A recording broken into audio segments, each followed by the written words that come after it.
오늘도 길 위에 노숙자들은 많대. 그 많은 노숙자 중 한 명은 바로 나다. 처음부터 노숙자가 되길 바라는 사람은 없을 것이다. 인생이 내 뜻대로 안 풀리기 시작했을 때였대.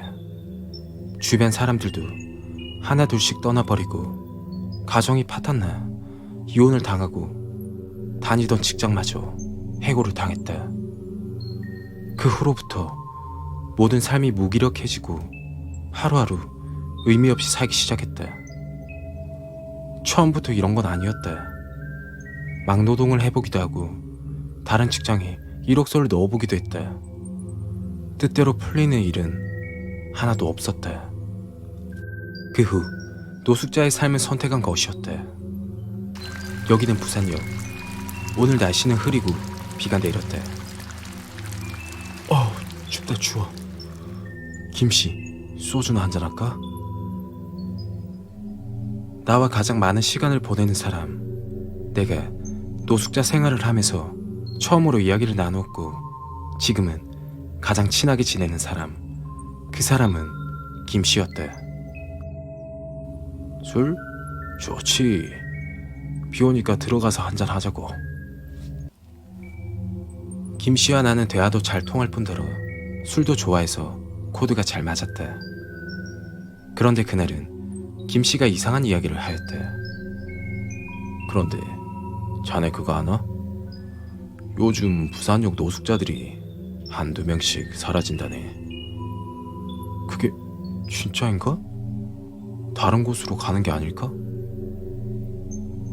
김씨가 한 말에 나는 대수롭지 않게 넘겼다. 노숙자들이 사라지는 건 크게 이상한 일이 아니니 다른 곳으로 갈 수도 있고 일을 하러 갈 수도 있으니까 말이다. 그렇게 김씨와 소주 한잔을 하며 그날 밤을 보냈다. 다음날, 아저씨 여기서 주무시면 안 됩니다. 부산역에 근무하는 관계자의 말이었다. 늘상 그렇듯 사람들이 들어오는 오전 시간에는 역에서 쫓겨나는 게 일상이다. 그렇게 김씨와 나는 끼니를 때우러 발걸음을 옮겼다. 그곳은 무료 급식소. 생계가 힘들거나 혼자 사시는 노인분들을 위해 나라에서 또는 자원봉사자들이 한 끼를 내어준다. 정말 고마운 분들이다. 나는 식사 도중 김씨에게 물었다. 김씨, 어제 했던 이야기 말인데 무슨 이야기? 글쎄, 노숙자들이 사라진다는 이야기 말이야.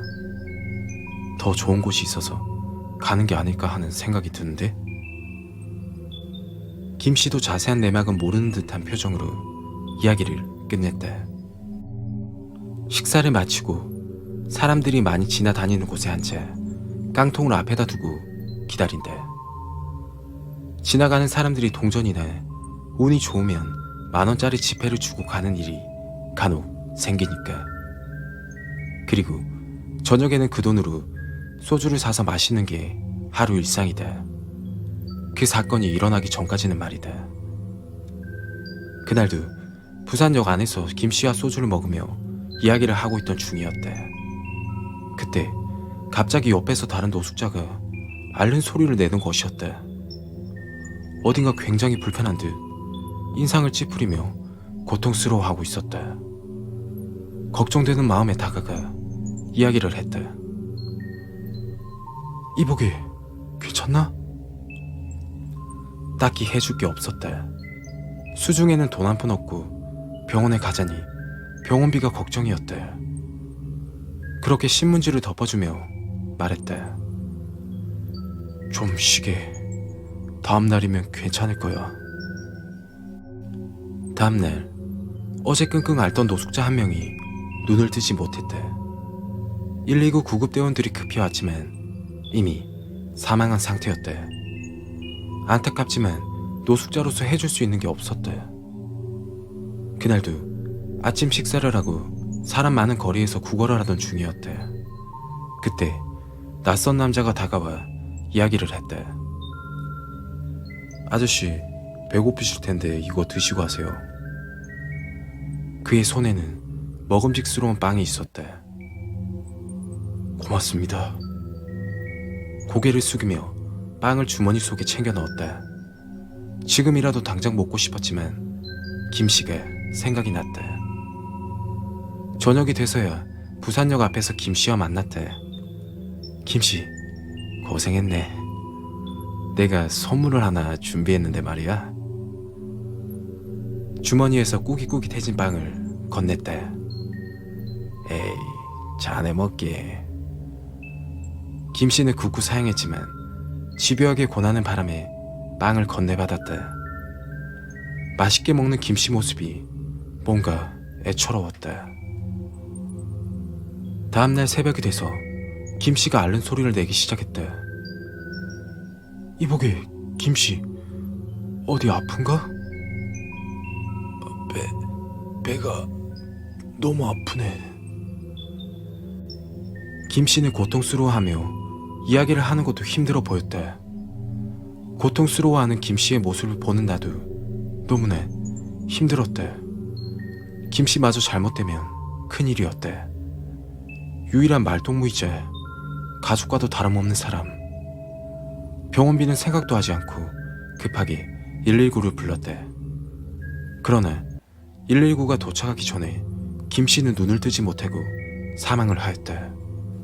이렇게 또 한 번 내 인생은 좌절을 맛보게 되었다. 며칠 후 김씨와 함께하던 생활에서 나 홀로 노숙을 하기 시작했다. 정말 힘든 시간이었다. 그때 익숙한 목소리의 남자가 말을 걸었다. 아저씨 또 보네요?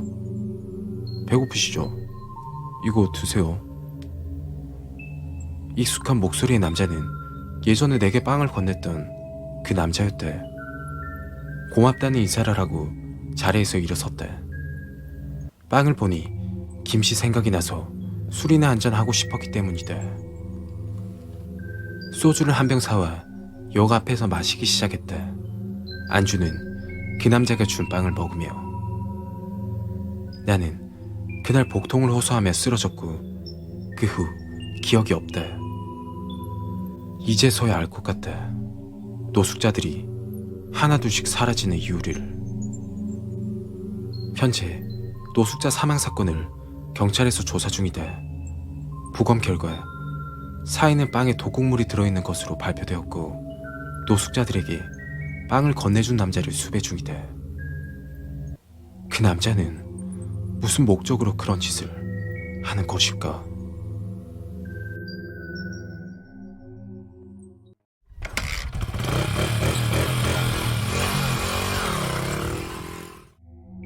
오늘도 최저시급을 벌기 위해 열심히 달리고 있다. 나는 대학생이고 수업이 끝나면 배달 대행 아르바이트를 하고 있다. 배달 한 건당 3,000원 정도라 최저시급을 벌기 위해서 서두르지 않을 수가 없다. 다른 분들께는 죄송하지만 신호는 물론 반대편 차선으로 역주행하는 건 일상적인 일이었다. 그날도 저녁 늦게까지 일을 하고 있던 중이었다. 마지막 배달을 끝내고 사무실에 들려 퇴근을 하려는데 사장님이 묵직한 박스를 건네시며 이야기를 하셨다. 잠깐만.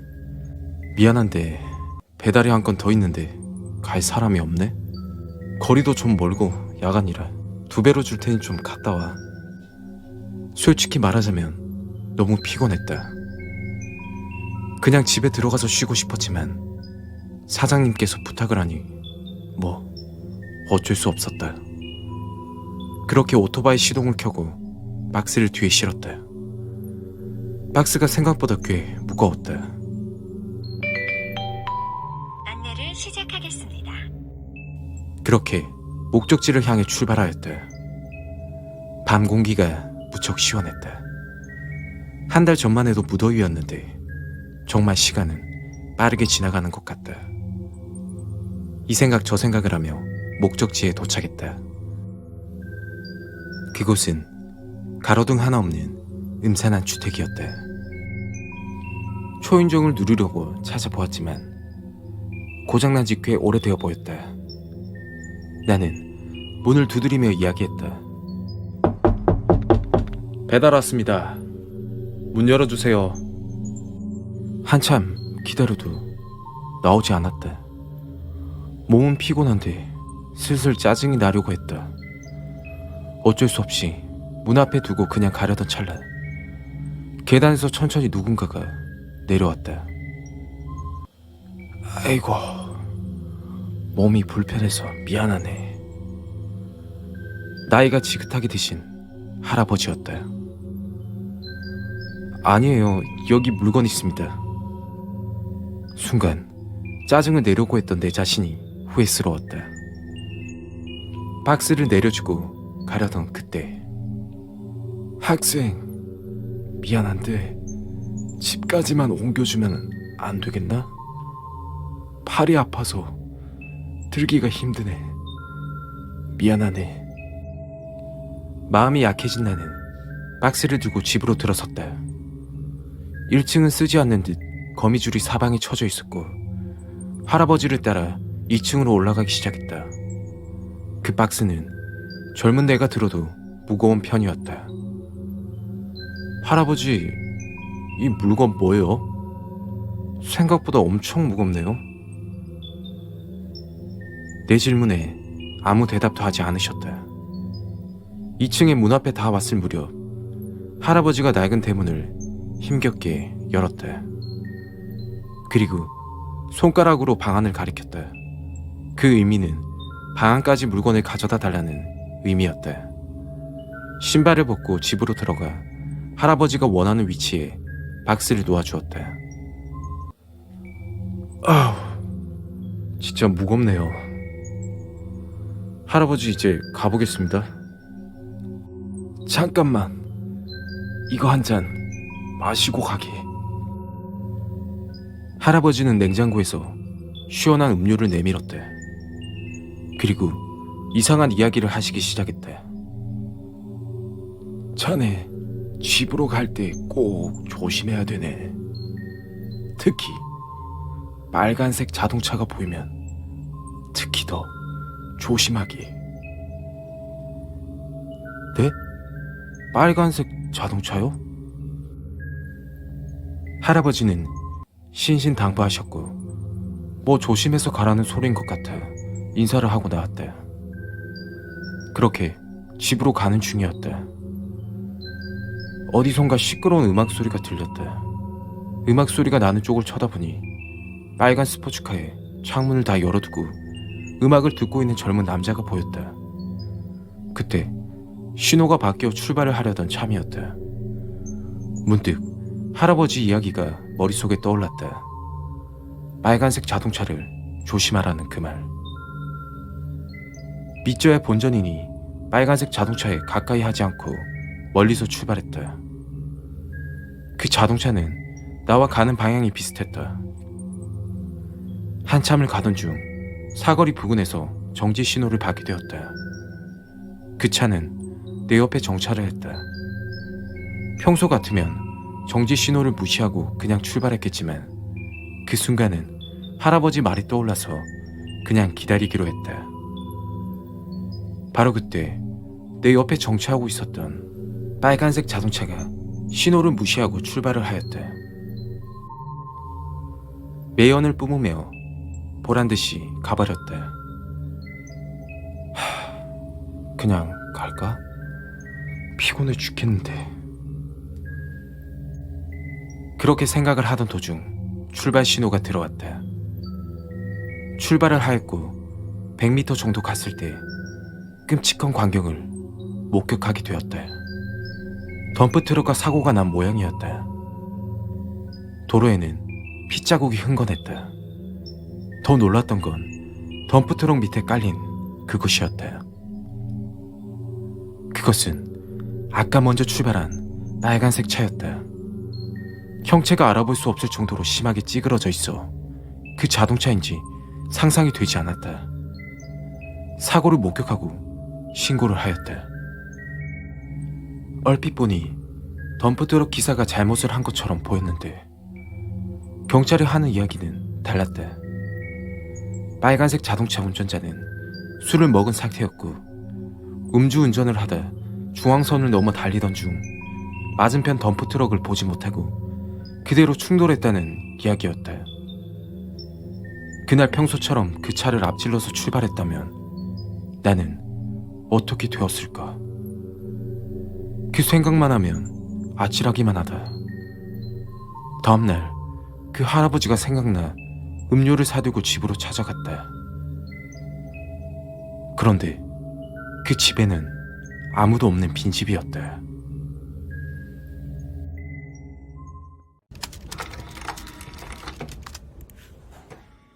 난 오늘도 야근을 하고 있다. 크지 않은 중소기업의 격리직으로 있는 30살 직장인이다. 회사 규모에 비해 일이 너무 많아 퇴근 후 잠만 자기 일쑤이다. 집에 가고 싶다. 집에 가서 시원한 맥주에 치킨을. 일을 하다가 갑자기 머릿속에 치맥이 생각났다.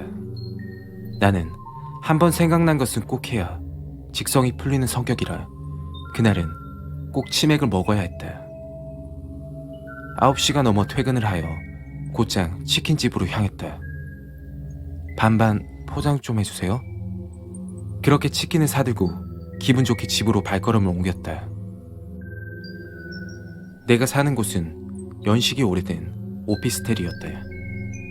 집은 오래되었지만 회사에서 5분 정도 되는 거리여서 계약을 했던 집이었다. 오래된 오피스텔 복도는 음산한 기분까지 들 지경이었다. 그렇게 문 앞까지와 비밀번호를 누르고 집으로 들어갔다.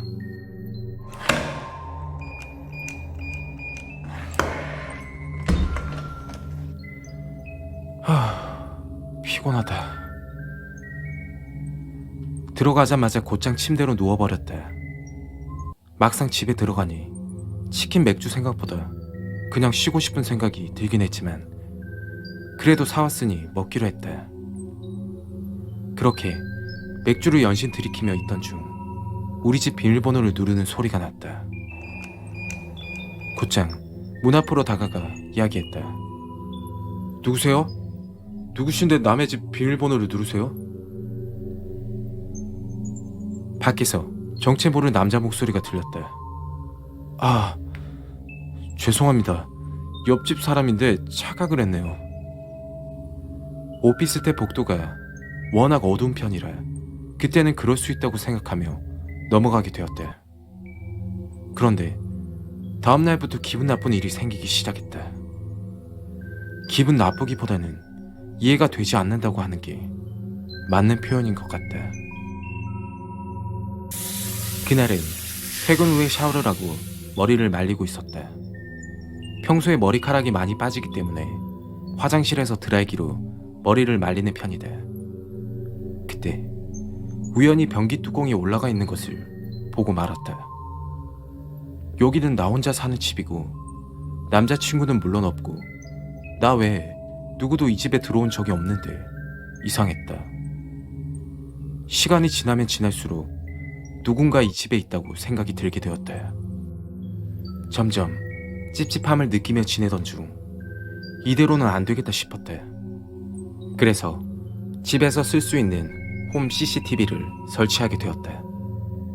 밖에서도 집안 상황을 볼 수 있고 24시간 녹화가 되는 터라 그나마 안심이 되었다. 회사에서 점심을 먹고 휴식을 취하며 홈 CCTV 화면을 보고 있었다.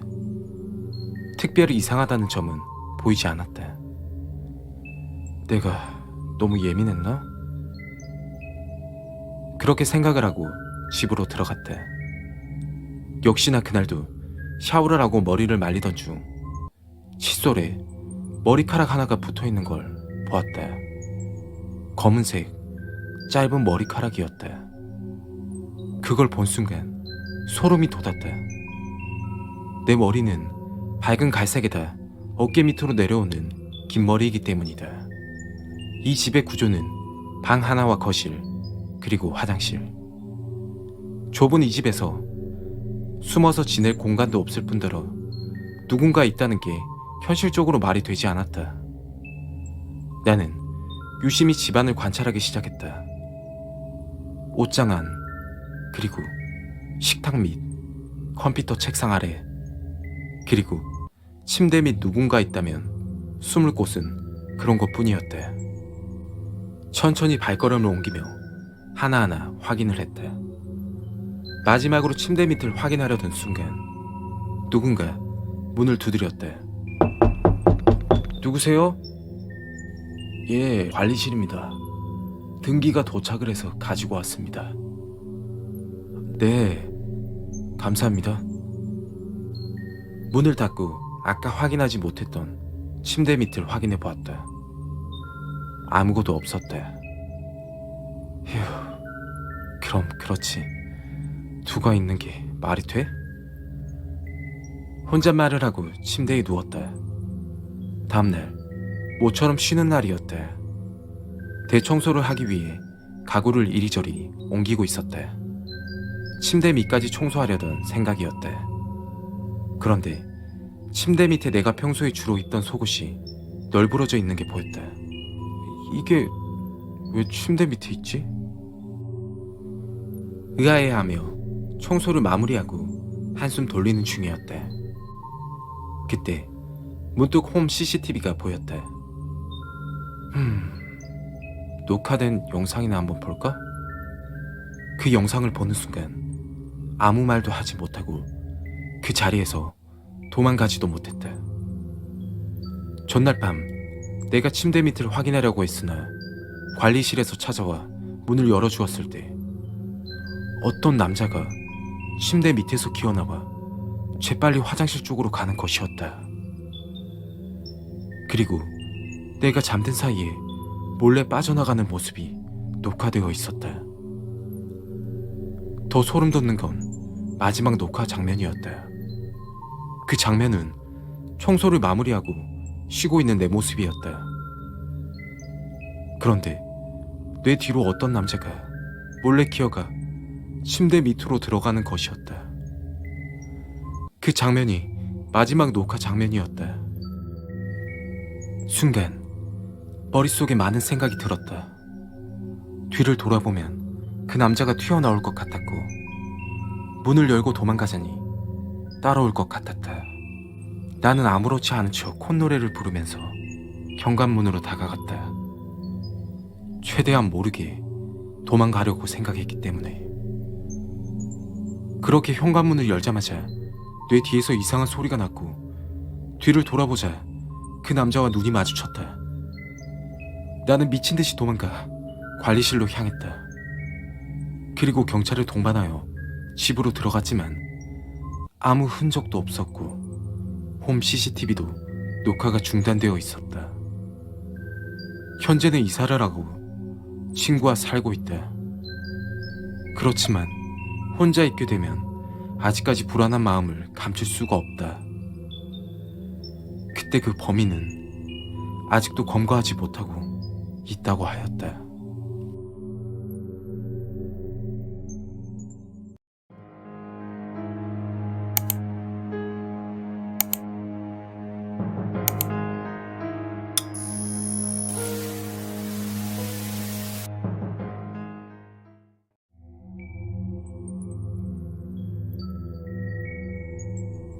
나는 공동묘지를 관리하는 일을 하고 있다. 이 일을 직업으로 삼기에는 섬뜩하지만 아버지가 일구원의 사업을 물려받은 터라 선택할 수 있는 조건이 아니었다. 현재까지도 이 일을 하고 있지만 그날 이후 신기한 경험을 하게 되어 이야기를 해볼까 한다. 때는 서서히 더워지기 시작한 초여름 날이었다. 묘지와 묘지 주변에는 잡초들이 무성하게 자라 잔디를 정리하는 작업을 한참 하던 중이었다. 내가 관리하는 공동묘지에는 총 29의 고인이 매장되어 있는 크지 않은 아담한 묘지였다. 그날은 고인이 되신 어머니를 뵙기 위해 50대 중년 남성이 방문을 하였다. 김씨, 잘 지냈는가? 아, 예.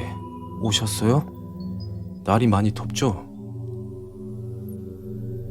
그분은 한 달에 한 번씩 꼭 오셔서 고인이 된 어머니를 찾아뵈러 오는 분이었다. 김씨, 한 잔 들게. 가끔씩 오시면 술도 한 잔 같이 해드리고 힘든 세상살이 이야기도 들어드렸다. 그때 내게 질문을 하나 하셨다. 자네는 다른 일을 하고 싶은 생각은 없나? 그런 생각을 가끔 하긴 하죠. 그런데 아버지 생각을 하면 나는 이야기를 하다 말끝을 흐렸다. 그 이유는 아버지가 돌아가시면서 이 일을 부탁하셨기 때문이다.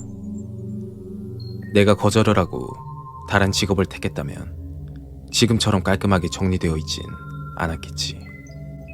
어쨌든 자네가 있어 고맙네. 수고하고. 그 말을 끝으로 자리에서 일어나 집으로 돌아가셨다. 일은 보통적으로 6시가 되면 퇴근을 하고 집으로 가는 편이다. 그러나 여름철에는 수시로 묘지 근처를 순찰해야 한다. 요즘은 인터넷이 활성화돼서 인터넷 방송을 하는 사람들이 수시로 찾아와 묘지를 훼손하고 가는 일이 많았기 때문이다. 경고, 관계자 외 출입금지. 그런데도 불구하고 무단으로 들어와 촬영을 하고 고인의 묘지를 밟고 다니는 행동을 일삼는 사람들이 이해가 가지 않았다. 그날도 집에서 저녁 식사를 하고 나서 자정이 다 되어서야 묘지로 출발했다. 그 시간에 사건 사고가 많이 일어나니까.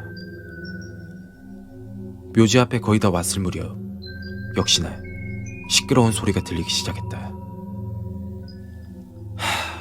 이 사람들이 진짜. 나는 재빠르게 뛰어갔다. 그런데 묘지 앞에는 아무도 없었다. 썰렁한 기운만 맴돌 뿐이었다. 잘못 들었나 싶어 손전등으로 이리저리 비춰보았지만 결국 아무것도 없었다. 피곤하다. 어서 가서 자야지. 집으로 돌아가려던 그때 저 멀리서 자동차 불빛이 비치는 것이었다. 묘지는 산골 중턱에 위치하고 이 시간에 유족들이 방문할 리는 없었고 분명 인터넷 방송하는 사람들인 것 같았다. 나는 가지가 무성한 풀숲에 숨어 그 자동차를 유심히 바라보았다. 묘지에 들어가면 신고를 하여 벌금이라도 내게 하려는 생각이 들었다. 내 생각을 알아차린 듯 그 자동차는 묘지 앞에 정차를 하였다.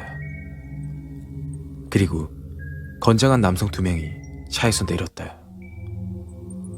뭔가 느낌이 좋지 않았다. 인터넷 방송을 하는 사람들이라는 생각은 들지 않았다. 2명 다 빈손으로 차에서 내렸기 때문이다. 숨죽이며 그 남자들을 관찰하기 시작했다. 그 남자 중 한 명이 자동차 트렁크를 열더니 트렁크 안에서 무언가 질질 끌며 묘지 근처로 접근하기 시작했다. 왜 이렇게 무겁냐. 대충 여기 놓고 그냥 갈까? 그 남자들은 쫓기듯 자동차에 올라타고 급하게 내려가 버렸다. 나는 천천히 풀숲에서 나와 그 남자들이 두고 간 그것을 보게 되었다. 정말 두 눈 뜨고 볼 수 없을 정도로 끔찍했다. 그것은 까만 검은 봉지에 담긴 토막난 시체였다. 봉지 개수로 보아 시체를 토막내 여러 곳에 담아 여기에 버리고 간 곳이었다. 곧바로 경찰서에 신고를 하고 그렇게 사건이 마무리되었다. 그 시신은 20대 여성이었고 가족 없이 혼자 지내는 여성으로 밝혀졌다. 무슨 사연인지는 모르겠지만 안타까운 생각에 남은 묘지터에 매장을 해주기로 했다. 그리고 소박하지만 장례도 치러주었다. 그 사건 후 이상한 소문이 나기 시작했다. 내가 관리하는 공동묘지가 귀신이 출몰한다는 헛소문이 인터넷에 돌아다니기 시작했다. 그 소문이 퍼진 이후로 관리가 더더욱 힘들어졌다. 스트레스가 이만저만 아니었다. 그냥 다 포기하고 그만두고 싶을 정도로 힘든 시간이었다.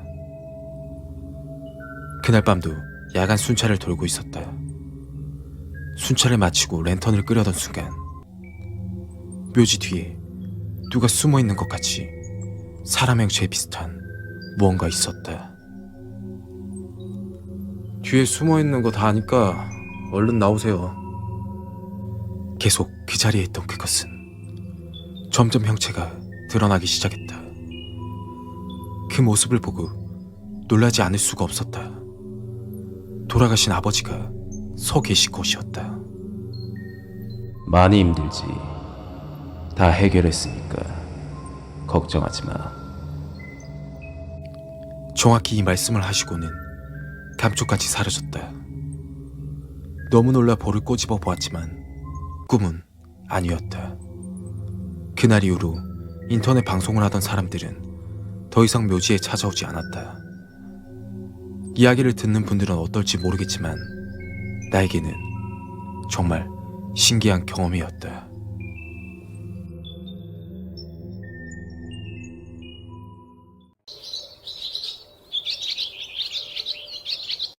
이 이야기는 어떤 중년의 남성분이 들려주신 이야기입니다.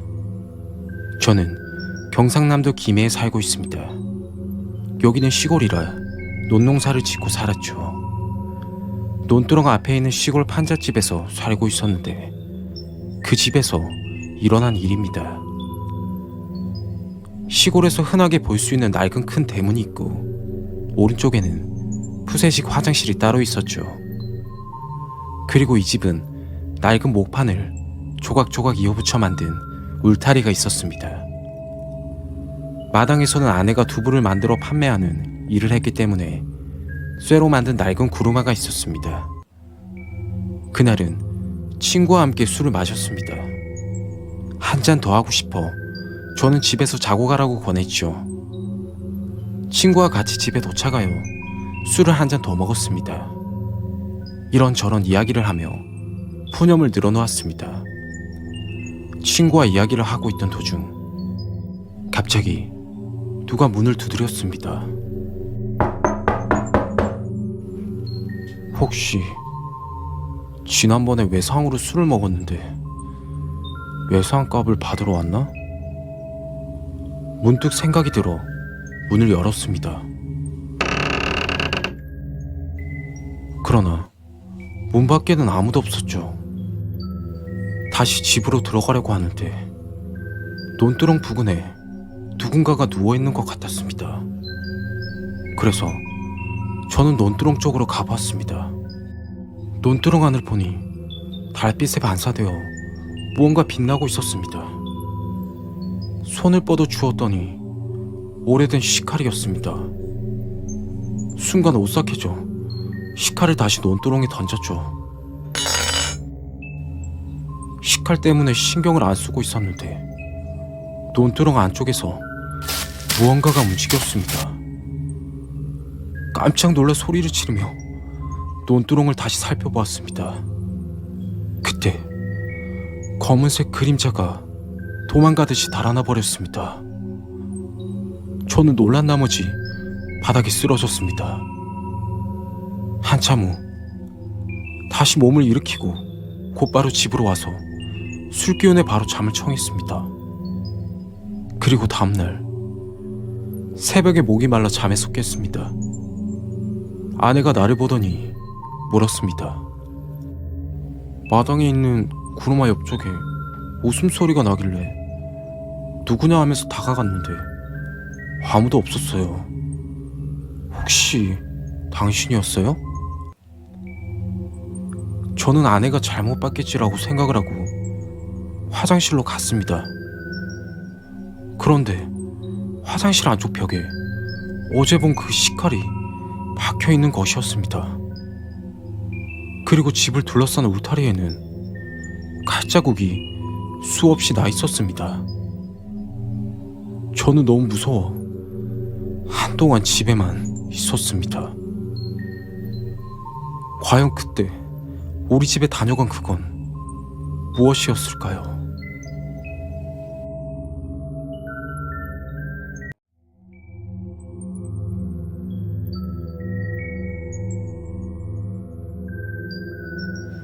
벌써 한 달째 집 밖으로 나가지 못하고 불 꺼진 방에서 하루하루 버티고 있습니다. 이 생활을 언제까지 할 수 있을지는 모르겠습니다. 다시 예전처럼 정상적인 생활을 할 수 있을까요? 한 달 전쯤으로 되돌아 가보겠습니다. 저는 유명하진 않지만 출판 경험이 있는 작가입니다. 사람들이 좋아하는 대중적인 글을 쓰는 게 아니라 인기가 있는 편도 아니었죠. 그날도 마찬가지로 컴퓨터로 글을 쓰고 있었습니다. 그때 지금 편지가 왔습니다. 한 통의 메일이 왔습니다. 그 메일의 내용은 이랬습니다. 작가님, 호수의 오리 잘 읽었어요. 팬이에요. 항상 응원할게요. 라는 응원의 메시지였습니다. 호수의 오리라는 책은 작가로 데뷔할 때 처음 출판한 책이라 저에게는 보물 같은 존재입니다. 그러나 그 책은 많이 알려지지 않아 아는 사람도 거의 없어 잊혀진 그런 책이었죠. 단순한 메시지지만 너무 고마운 나머지 답장을 보내게 되었습니다. 그렇게 이름 모를 팬분과 이메일을 주고받기 시작했습니다. 처음에는 책에 관하여 이야기를 주로 하였는데 어느 순간 개인적인 이야기까지 하게 될 정도로 점점 가까워지는 듯 했습니다. 저도 개인적으로 그분이 궁금해지기 시작했죠. 제가 알고 있는 정보는 30대 여성분이고 서울에 살고 계신다는 것뿐. 그러던 어느 날이었습니다. 여느 때처럼 눈을 뜨자마자 메일을 확인했습니다. 메일을 보는 순간 많이 놀랐습니다. 작가님, 어제 커피 마시고 잘 들어가셨나요? 라는 한 줄의 메일을 확인했기 때문이죠. 저는 전날 밤 혼자 커피를 마시고 있었습니다. 당황스러워 재빨리 답장을 했죠. 네, 커피 잘 마셨죠. 그런데 어떻게 아셨어요? 답장을 했지만 답변은 되돌아오지 않았습니다. 찜찜한 기분이 가시질 않았습니다. 그날 집에서 점심을 먹고 원고 작업을 한참 하고 있던 중이었습니다. 지금 편지가 왔습니다. 그분이네? 저는 커피 마신 걸 어떻게 알았냐고 하는 부분에 대한 답장인 것 같아 기대를 하며 메일을 열었습니다. 그런데 전혀 다른 이야기를 하는 것이었죠. 작가님, 창문 닫고 하세요. 문득 컴퓨터 옆 창문을 바라보았습니다. 창문이 미세하지만 열려 있었습니다. 순간 등골이 서늘한 느낌을 받았죠. 아마도 그때쯤이었죠. 그분의 일방적인 메일이 오기 시작했던 날. 마치 어디선가 저를 지켜보고 있는 듯한 이상한 메일 내용. 메일을 열어보기가 무서울 지경이었습니다. 죄송한 마음도 들긴 했지만 이건 좀 아니다 싶어 그분 메일을 수신거부하였습니다. 그리고 며칠 뒤 똑같은 아이디에 숫자만 바뀌어서 메일이 오기 시작했습니다. 작가님, 메일 확인하세요. 작가님, 왜 확인 안 하세요? 작가님 확인하실 때까지 보낼 거예요. 작가님. 너무 소름 끼치고 무서웠습니다. 곧바로 메일 아이디를 탈퇴를 했습니다. 그리고 컴퓨터를 꺼버렸죠. 그때까지만 해도 심각하게 생각은 하지 않았습니다. 계속 이러다가 지치면 끝날 줄 알았죠. 다음날 다시 컴퓨터를 켰습니다. 마감 작업을 끝내야 하기 때문에 어쩔 수 없었죠. 한참 일을 하고 있던 도중 컴퓨터 옆 창문을 두드리는 소리가 났습니다. 소리가 나는 쪽으로 고개를 돌린 후 재빠르게 창문을 열어보았죠. 창문 밖에는 아무도 없었습니다. 누군가 장난을 쳤거나 제가 잘못 들었다고 생각을 하였습니다. 그런데 창문 밖에 종이 쪽지 한 장이 보였습니다. 저는 창문 밖으로 다가가 종이 쪽지를 주워 펼쳐보았습니다. 종이 쪽지 내용은 공포 그 자체였습니다. 작가님, 앞으로는 쪽지로 보낼게요. 하는 종이 쪽지였습니다. 곧바로 모든 창문과 현관문, 그리고 사람이 침입할 수 있는 모든 곳은 잠궈버렸습니다. 그날 밤 신경을 너무 많이 쓴 탓인지 피곤이 밀려와 10시쯤 잠이 들었습니다. 갑자기 창문 두드리는 소리가 났고 그 소리에 잠을 깼습니다. 역시나 창문 밖에는 종이 쪽지가 하나 놓여 있었죠. 날 피하지 마 라고 적혀 있었습니다. 저는 그날부터 악몽에 시달리기 시작했고 잠도 편히 잘 수가 없었습니다. 이대로는 안 되겠다 싶어 창문을 두드릴 때까지 기다렸다가 직접 만나보기로 했습니다. 저에게 왜 이러는지 이야기라도 하여 해결해 보려고 했죠. 그렇게 피곤한 몸을 버텨가며 나타나길 기다렸습니다. 그런데 아무리 기다려도 오지 않았죠. 순간 모르게 잠이 들게 되었고 그때 다시 창문을 두드리고 쪽지를 남겨놓았습니다. 마지막 경고야. 그 쪽지를 확인하고 곧바로 경찰서에 신고를 하였지만 경찰 측에서는 별다른 흔적이 없어 문단속 잘하고 조심하라고만 이야기를 했습니다. 곰곰이 생각을 해보니 제가 눈을 뜨고 있을 때는 나타나지 않고 꼭 잠이 들었을 때 와서 쪽지를 놓고 가는 겁니다. 쪽지의 내용도 점점 수위가 높아졌고 결국 끝을 보려고 하는 쪽지를 받았죠. 그 쪽지는 오늘 밤이 마지막 밤이야? 라는 쪽지를 받게 되었습니다. 저는 창문과 방문 모든 입구를 막아두고 잠이 들지 않으려고 버티고 버텼습니다. 시간이 흐르고 잠을 이겨내보려고 했지만 역부족이었습니다. 순간 꾸벅 졸게 되었습니다. 아차 싶어 놀라서 눈을 떠보니 제 목에 얇은 밧줄이 목을 조르고 있었습니다. 깜짝 놀라 밧줄을 풀고 방구석에 앉아 덜덜 떨고만 있었습니다. 그런데 잠이라는 게 한 번 오면 떨쳐내기가 굉장히 힘들었죠. 저도 모르게 잠이 들게 되었습니다. 며칠 후 뉴스 속보입니다. 집안에서 A 작가가 숨진 채로 발견되었습니다. 출판사 측이 A 작가와 연락이 되질 않아 집으로 가보니 이미 숨진 상태였습니다. 경찰 측은 A 작가가 평소에 망상증이 심했고 정신과 치료를 받고 있던 중이었으며 집 앞 CCTV에 이상한 쪽지를 수시로 두고 가는 걸 확보했습니다. 그리고 A 작가가 자주 이용하던 메일은 스스로 보내고 답장을 했다고 확인되었습니다. 부검 결과 목에 밧줄을 묶어 질식사로 사망한 것으로 보고 있으며 사건은 자살로 빠르게 종결되었습니다. 이 사건은 제 안에 또 다른 무언가가 존재한 것일까요?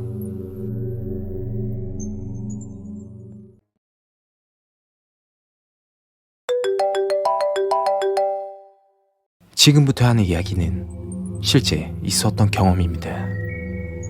10년 전 무더운 여름날이었습니다. 친구야, 오늘도 가야지. 그렇습니다. 친구와 저는 오늘도 해운대로 갑니다. 해운대를 왜 가냐고요? 요즘은 어떨지 모르겠지만 그때 당시에는 여름만 되면 해운대 바닷가 앞에서 밤마다 술파티가 벌어졌기 때문이죠.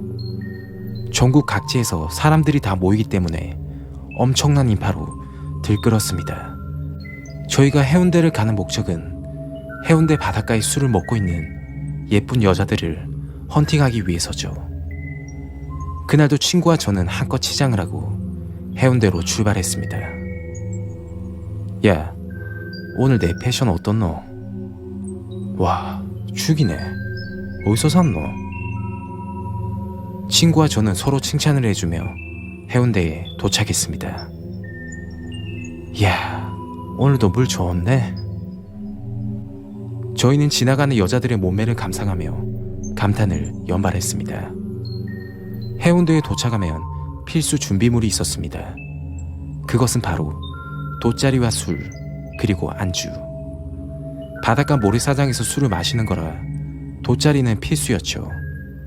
그리고 술과 안주거리가 세팅이 되어야만 헌팅을 성공을 하고 바로 술자리로 이어질 수 있기 때문이죠. 저와 친구는 바닷가 근처에 있는 편의점에 들려 이것저것 샀습니다. 사람들이 많이 지나다닐 법한 위치에 돗자리를 깔고 세팅을 완료했습니다. 저희는 자리에서 일어나 해운대 바닷가를 걷기 시작했습니다. 매일 눈으로 여자들을 보고 있었죠. 남자와 같이 있는 여자들은 안 되고 가족끼리 나들이 온 여자들도 안 되고 그때 눈앞에 저희가 찾고 있던 여자가 둘이 있었습니다. 그 여자들은 친구끼리 바닷가에 놀러온 분위기였고 가장 좋았던 건 2대2로 짝수가 맞는다는 것이었습니다. 저는 친구 어깨를 툭 치며 이야기를 했습니다. 친구야, 네가 한 번만 갔다 온나? 아, 왜? 네가 해라 임마. 그 많던 자신감들은 사라지고 친구와 저는 말도 걸지 못하고 그 자리에서 실랑이를 벌이기 시작했습니다. 야, 그럼 남자답게 가위바위보로 정하자. 안 내면 술래 가위바위보. 그 결과는 제가 지고 말았습니다. 부끄럽지만 그 여자들에게 다가갔습니다. 저기요, 시간 되면 같이 술 한잔 하실래요? 그 여자들은 저를 한참 뚫어지게 보더군요. 그래요. 솔마리스는 여자였습니다. 귀여워서 그랬는지 불쌍해서 그랬는지는 모르겠지만 결과는 좋으니 그걸로 만족했죠. 저희는 그 여자분들을 데리고 저희가 세팅해두었던 돗자리로 와서 술을 마시기 시작했습니다. 그때 한 여자분이 입을 열었습니다. 우리 게임이라도 할까요? 369 알죠? 걸리는 사람이 폭탄주 원샷이에요. 그렇게 게임을 하기 시작했습니다. 369 369 369 369 1 2 3. 아, 맞다. 실수했다. 게임을 잘하지 못했던 친구와 저는 폭탄주를 연신 들이켰습니다. 그렇게 시간이 흘렀습니다. 어느덧 새벽 4시가 넘어가는 중이었죠. 조금만 더 있으면 해가 뜰 시간이라 슬슬 정리를 해야 했습니다. 이대로 헤어지기가 좀 아쉬웠죠. 우리 방 잡고 한 잔 더 할래요? 술 기운에 그냥 던졌던 말이었습니다.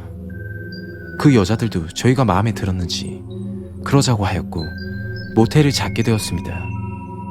친구에게 저는 눈빛으로 사인을 보냈죠. 그 사인은 모텔방을 두 곳을 잡으라는 사인이었습니다. 그렇게 친구와 저는 각자 모텔방에 들어가게 되었죠. 저는 술이 너무 취해서 그 여자와 무슨 일이 있었는지 기억이 잘 안 납니다. 하지만 그 사건은 명확히 기억을 하고 있죠. 그 여자와 잠이 들었다가 이상한 소리 때문에 일어나게 되었습니다. 친구는 바로 제 옆방을 이용하고 있었는데 그 방에서 반복적인 소음이 들리는 것 같았죠. 그 소리는 쿵 거리는 소리였는데 물건이 떨어지는 소리인 듯 했습니다. 친구 방이 아니고 다른 방에서 발생하는 소리일 수도 있다고 생각해서 벽에다 귀를 가까이 하며 소리에 집중했습니다.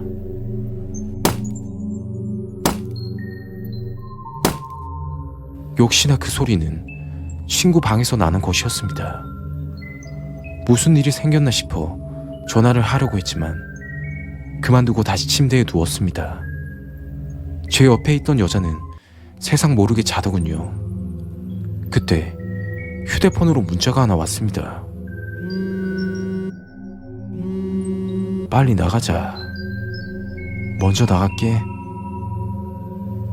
친구의 문자였습니다. 곧바로 전화를 걸었지만 받지 않았습니다. 저는 급하게 옷을 입고 친구가 있었던 방을 보게 되었죠. 그때서야 쿵 거리는 소리가 무슨 소린지 알 수 있었습니다.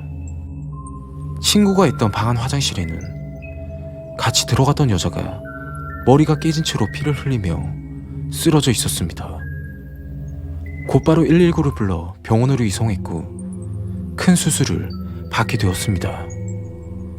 조금만 더 늦었다면 사망할 수도 있었다고 하더군요. 병원에서는 언어 장애가 생길 수 있다고 이야기를 했습니다. 그 친구는 그날 이후로 지금까지 연락이 되지 않았습니다. 들리는 소문에는 교도소에 있다고 들었는데 그것도 소문일 뿐이죠. 경찰이 조사 후 나온 이야기는 이랬습니다. 그때 그 친구는 여자와 모텔에 들어가게 된 후 그 여자가 관계를 거부하자 화가 난 그 친구는 화장실로 끌고 가 욕조 모서리에 머리를 수차례 내리친 것으로 이야기가 나왔습니다. 저와 가장 친했던 친구가 왜 그랬는지 알 수가 없습니다. 그 친구는 지금 어디에 무엇을 하며 있을까요?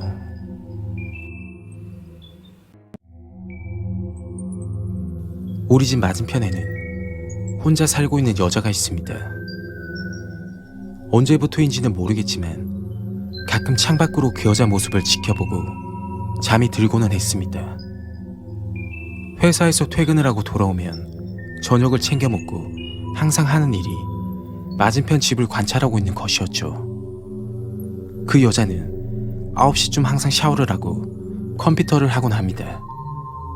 그리고는 밤 12시가 다 되어서야 불이 꺼지죠. 이건 한 달쯤 관찰한 결과입니다. 그 여자가 이 사실을 알면 기분이 나쁠지 모르겠지만 지켜보는 재미가 있고 그 여자에게 묘한 감정을 느끼며 빠져들었기 때문이죠. 시간이 지나면 지날수록 저의 행동은 과감해지기 시작했습니다. 처음에는 그 여자를 멀리서 지켜보는 것만으로도 만족을 했었습니다. 그런데 점점 욕심이 과해지더군요. 쉬는 날, 그 여자는 청소를 하고 빨래를 합니다. 그리고는 빨래를 옥상에다 널곤 하죠. 그 타이밍을 노려 몰래 그 여자 집 옥상으로 올라갔습니다. 그 이유는 그 여자의 최치가 묻어있는 옷이나 속옷을 훔치기 위해서입니다. 최대한 모르게끔 하루에 하나씩 몰래 가져와 집에 보관을 하기 시작했습니다. 지금 하는 짓도 정상적인 것은 아니지만 여기서 멈춰야 했었습니다. 그런데 제 뜻대로 되질 않았죠. 그날은 마음의 결심을 단단히 했습니다.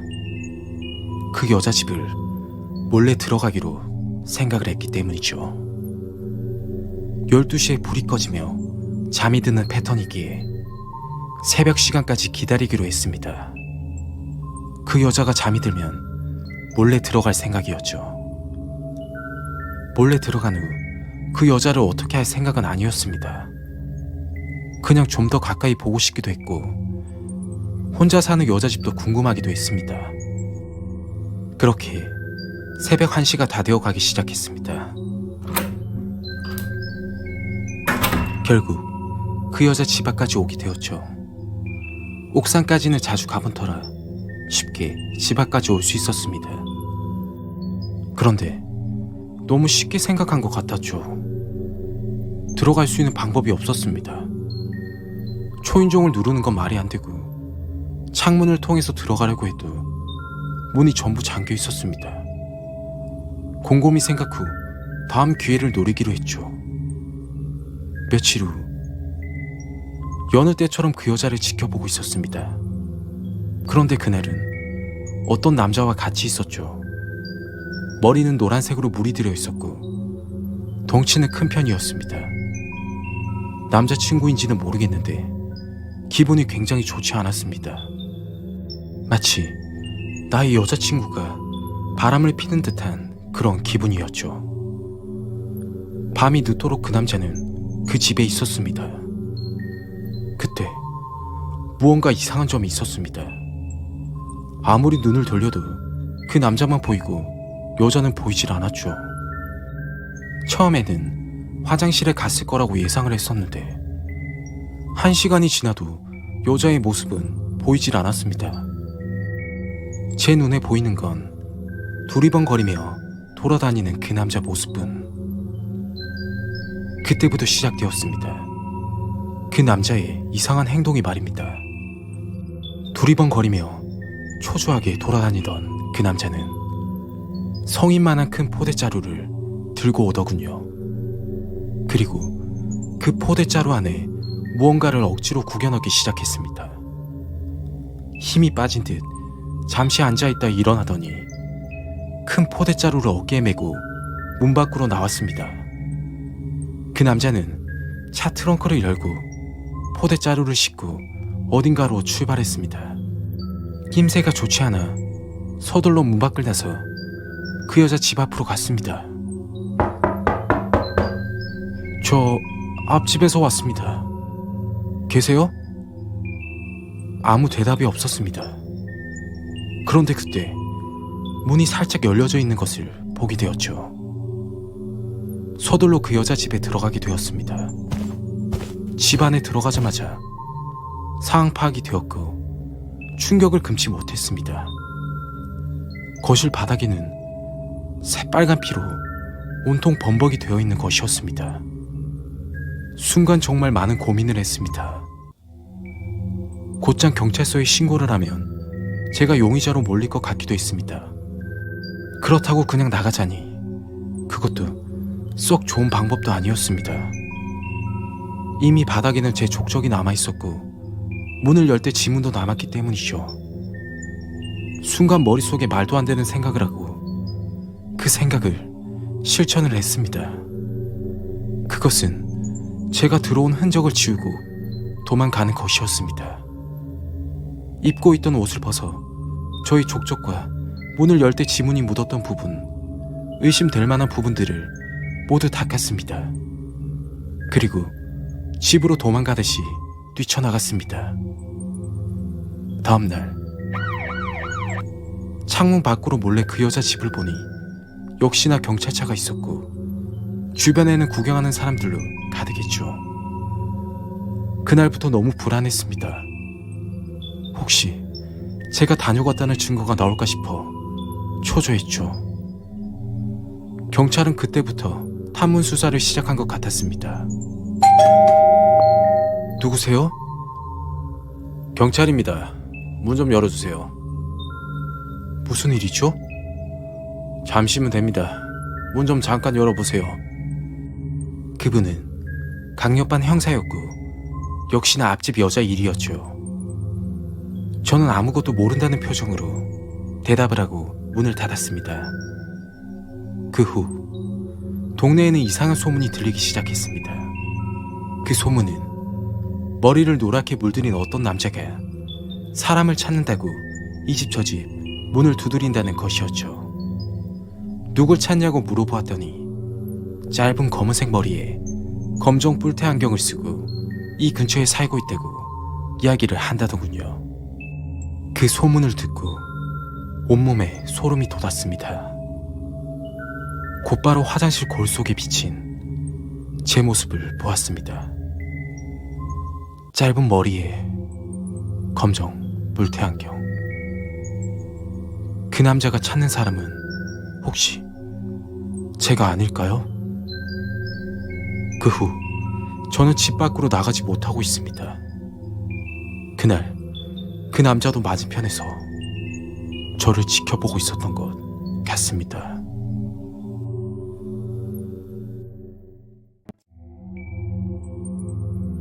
이 이야기는 재작년 여름에 직접 겪은 이야기입니다.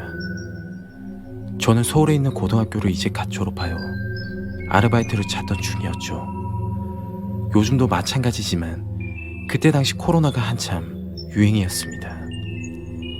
코로나 탓인지 일자리가 굉장히 없더군요. 한숨을 쉬며 누워있던 도중 전화가 한 통이 왔습니다. 야, 잘 지내나? 경주에 살고 있는 사촌 형이었습니다.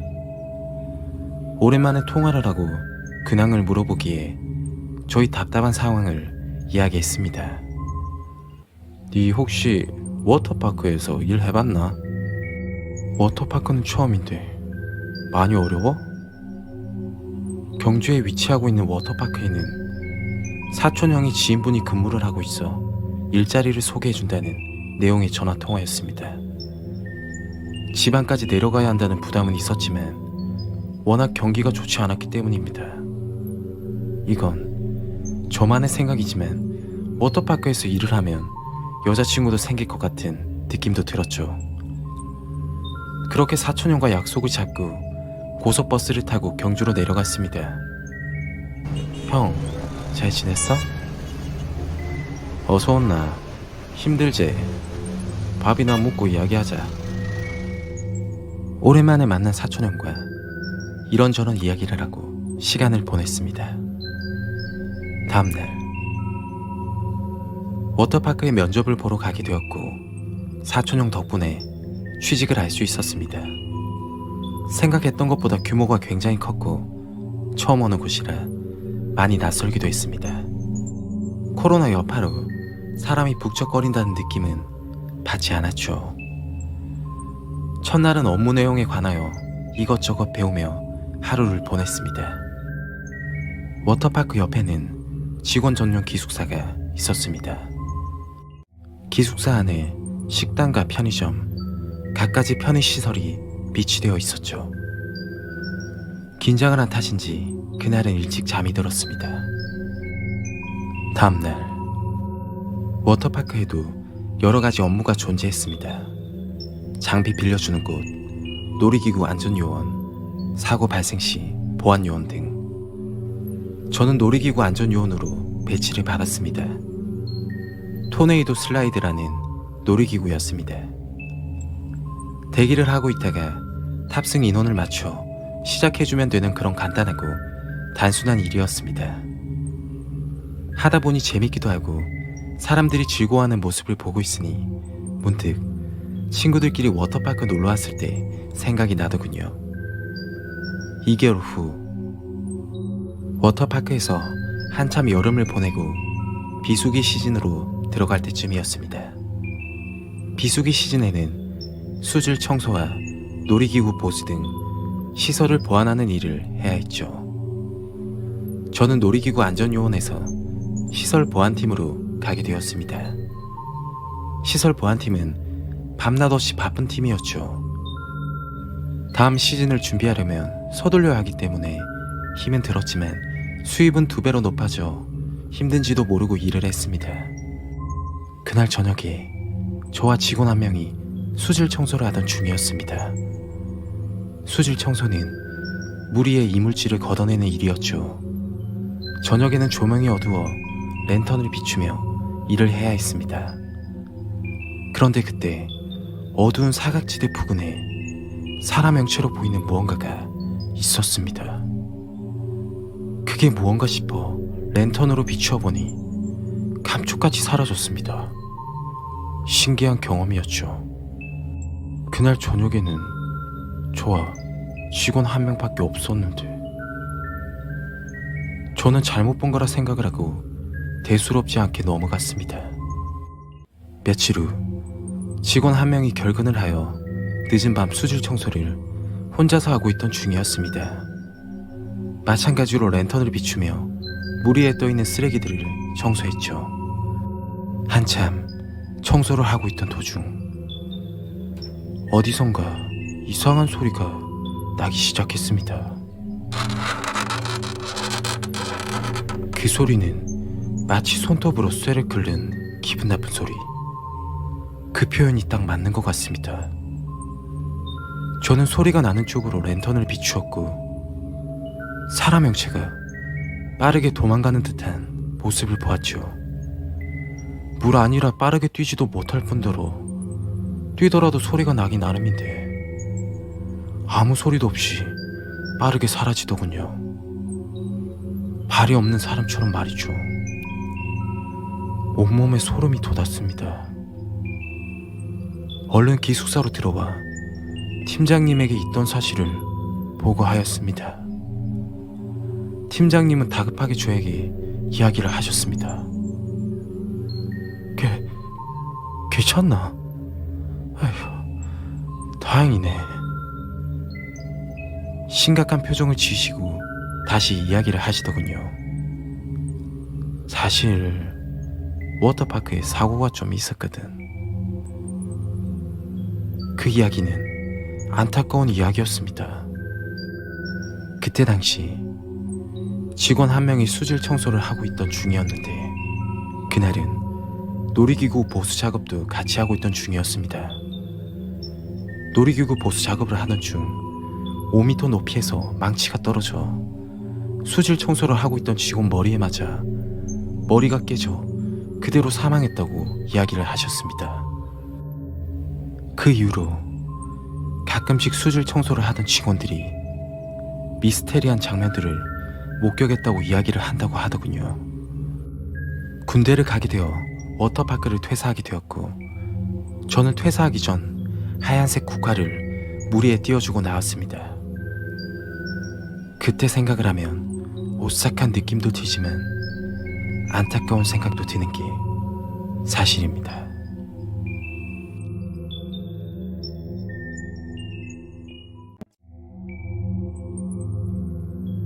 불면증이 생기고 잠을 이루지 못하게 되었습니다. 그날 그 사건이 일어나고 말입니다. 때는 작년 이맘때쯤이었습니다. 주말이 되면 저는 동호회 사람들과 등산을 갑니다. 제가 가입한 동호회를 잠깐 설명드리자면 산사모, 산을 사랑하는 모임이라는 동호회입니다. 순수하게 산을 오르는 것을 좋아하는 사람들이 모인 곳이죠. 저는 이 동호회에서 중심 역할을 담당하고 있었습니다. 중심이라고 해봐야 등산 모임에 참가하는 회원 회비 및 식당을 예약하는 그런 총무 역할이었죠. 그 사건이 일어난 그날로 되돌아가 보겠습니다. 그날은 부평구에 있는 철마산을 가기로 공지를 했습니다. 저 포함 총 10명의 회원들이 한자리에 모였죠. 자, 안녕하세요. 여러분들 반갑습니다. 회원들끼리 인사를 하며 몸을 풀었습니다. 회비를 걷고 인원 점검을 하고 안전을 유의하여 산을 오르기 시작했습니다. 산을 한참 오르다 중간 지점에서 인원 체크를 한 번 했습니다. 혹시나 아직 올라오지 못한 회원님들이 있을 수도 있고 안전이 우선이기 때문이죠. 하나, 둘, 셋. 자, 됐습니다. 출발하시죠. 힘겹게 정상까지 오르고 맑은 공기를 쐬며 하산하던 중이었죠. 무슨 소리지? 무언가 떨어지는 소리가 나더군요. 주변을 두리번거렸습니다. 왜요? 뭐 잃어버리셨어요? 아니에요. 어서 가시죠. 앞에 회원님들이 기다리고 있으셨기에 얼른 하산을 했습니다. 그리고 예약을 해뒀던 식당으로 발걸음을 옮겨 즐거운 시간을 보냈습니다. 시간이 흐르고 마무리를 하는 분위기가 되었죠. 회원님들에게 인사를 하고 저도 택시를 잡기 위해 기다리고 있었습니다. 그런데 아까부터 뭔가 허전한 느낌이 들더군요. 주머니를 만지작거리며 뒤져보니 휴대폰이 없어진 걸 그때서야 알게 되었습니다. 큰일이네. 휴대폰이 어디로 갔지? 모임을 했던 식당으로 찾아가 휴대폰을 찾아봤지만 보이지 않았습니다. 그때 머릿속에 문득 스치는 생각이 나더군요. 하산을 하고 있을 때 제 옆에서 소리가 난 것이 휴대폰이 떨어지는 소리였다는 걸. 저는 휴대폰을 찾으러 산을 다시 오르기로 했습니다. 밤에 산을 타는 게 위험하기도 하지만 철마산은 제가 경험이 많은 산이었고 하산을 하던 도중에 잃어버린지라 그렇게 멀지도 않은 곳이었습니다. 어두운 산길을 천천히 오르고 있었습니다. 밤벌레 소리와 저의 낙엽 밟는 발자국 소리만 유일하게 들릴 뿐이죠. 20분 정도 산을 오르고 무언가 소리가 났던 위치까지 오게 되었습니다. 두 손으로 나뭇가지와 흙을 더듬으며 휴대폰을 찾고 있었죠. 잠시 후 단단한 물체가 만져졌고 그것은 저희 휴대폰이었습니다. 다행이다, 다행이야. 휴대폰을 찾게 되어 한숨 돌렸죠. 그리고 다시 산을 내려가려던 찰나 제 발밑에 무언가 묵직거리는 느낌이 들었습니다. 자동차 고무 타이어를 밟는 느낌이라고 해야 할까요? 휴대폰 불빛으로 아래를 살펴보았습니다. 그때 소스라치게 놀라 뒷걸음을 쳤습니다. 거기에는 잔인하게 훼손되어 있는 사람 시체가 유기되어 있었습니다. 흙으로 덮어져 있어 자세히 보이진 않았지만 분명 사람 시체였습니다. 휴대전화를 들어 112를 눌렀습니다. 경찰서죠. 여기 부평구 철마산 중도 풀숲인데요. 사람 시체가 여기 묻혀 있어요. 경찰이 오기 전까지 시체 옆에 있는 게 무서웠지만 여기서 이동을 하면 야간이라 위치를 찾지 못할 것 같았습니다. 무서움을 뒤로하고 시체 옆을 지키고 있었습니다. 그 시간은 1분이 1시간처럼 느껴질 정도로 무서운 경험이었습니다. 시간이 지난 후 경찰이 왔고 저는 목격자로 진술서를 작성하고 집으로 갔습니다. 며칠 후 뉴스를 보던 중 부평구 철마산에 관하여 나오더군요. 그 내용은 이랬습니다. 인천시 중구 신포동 한 놀이주점에서 40대 손님 A씨를 때려 살해한 뒤 시신을 훼손해 유기한 혐의로 구속 기소됐다. 그는 A씨를 살해하고 이틀 뒤 놀이주점 화장실에서 시신을 훼손하고 부평구 철마산 중턱 풀숲에 버렸다. 검찰은 피해자를 무자비하게 폭행해 살해한 뒤 시신을 잔인하게 훼손했고 신원이 확인되지 않도록 피해자 손가락, 지문을 훼손하고 두개골을 돌로 내려치기까지 했다. 라는 뉴스 내용이었습니다. 그 살인마는 과거 인천폭력조직 조지원이었고 징역 30년을 구형받았습니다. 현재 신상 공개를 한 상태라고 합니다. 휴대폰을 찾으러 갔다가 우연히 발견한 시신. 신고를 한 후 경찰을 기다리며 시체 옆을 지켰던 그날의 그 시간은 제 기억 속에서 영원히 잊지 못할 것 같습니다.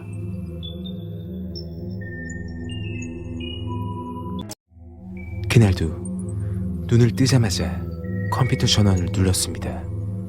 저의 유일한 취미를 시작하기 위해. 안녕하세요.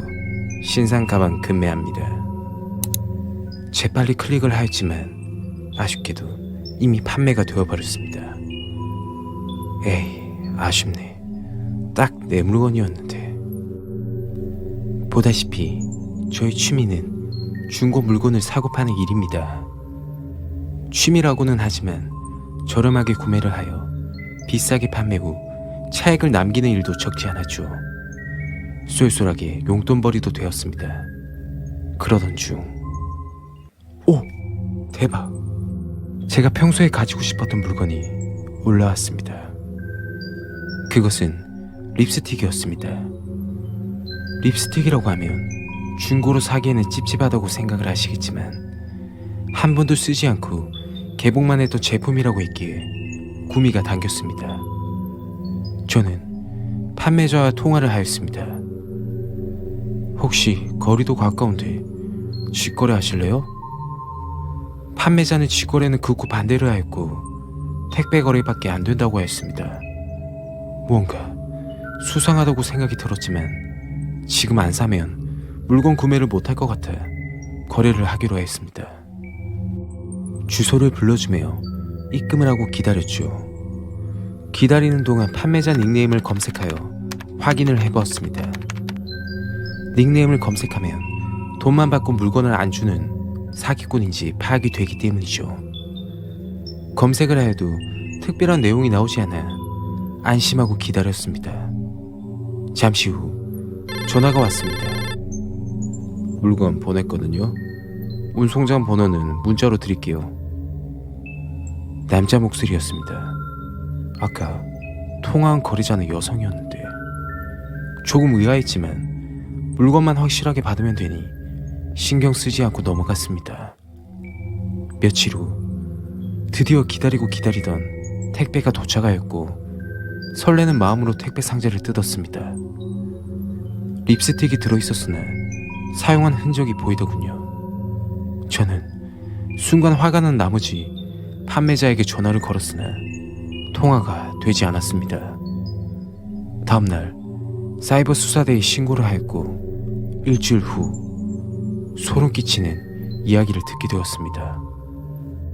판매자는 사망한 상태라고 들었고 사망한 여자 위에 있던 화장대에는 빨간 립스틱으로 글씨를 적어 놓았다고 하더군요. 그 글씨는 부산시 동래구 사직동 561번지 바로 제가 사는 집 주소입니다. 그 이야기를 듣고 너무 겁이 나고 불안했습니다. 그날부터 집 밖에는 나가지 않고 집에만 있었습니다. 그러던 어느 날 밤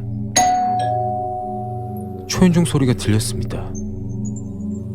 이 밤에 누구지? 저는 천천히 현관으로 다가가다 걸음을 멈췄습니다. 며칠 전 사망사건이 머릿속에 맴돌았기 때문입니다.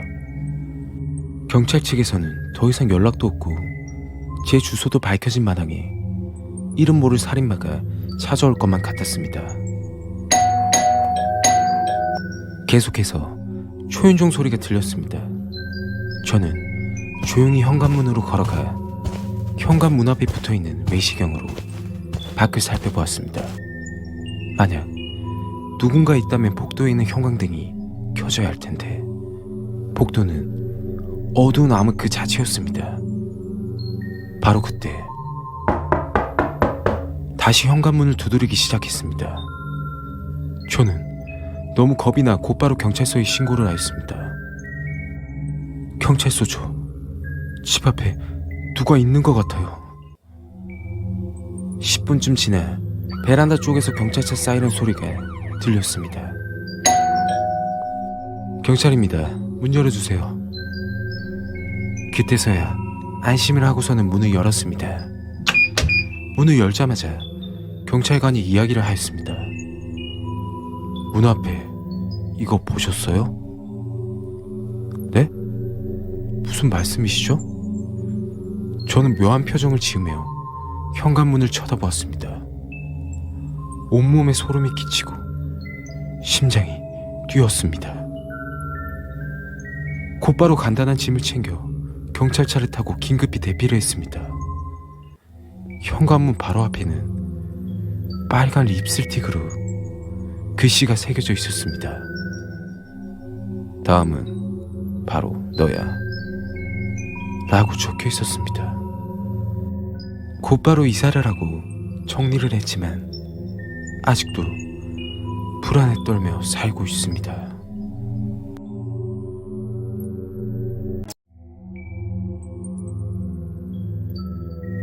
저는 30대 초반 애견샵을 운영하고 있는 남자입니다. 1년 동안 애견샵을 운영하면서 무섭기도 하고 미스테리한 일을 겪게 되어 이야기를 하려고 합니다. 오전 10시 여느 날과 마찬가지로 가게 문을 열었습니다. 문을 열자마자 제가 하는 일이 있습니다. 강아지 상태 살펴보기, 패드 갈아주기, 그리고 사료와 물 주기. 1년 동안 늘 반복하던 일이죠. 그런데 그날은 조금 이상한 점이 있었습니다. 분양 예약이 되어 있던 강아지 한 마리가 시름시름 앓고 있었습니다. 제대로 걷지도 못하더군요. 어젯밤에 사료와 물을 채워주고 퇴근을 하였는데 먹지 않고 그대로였습니다.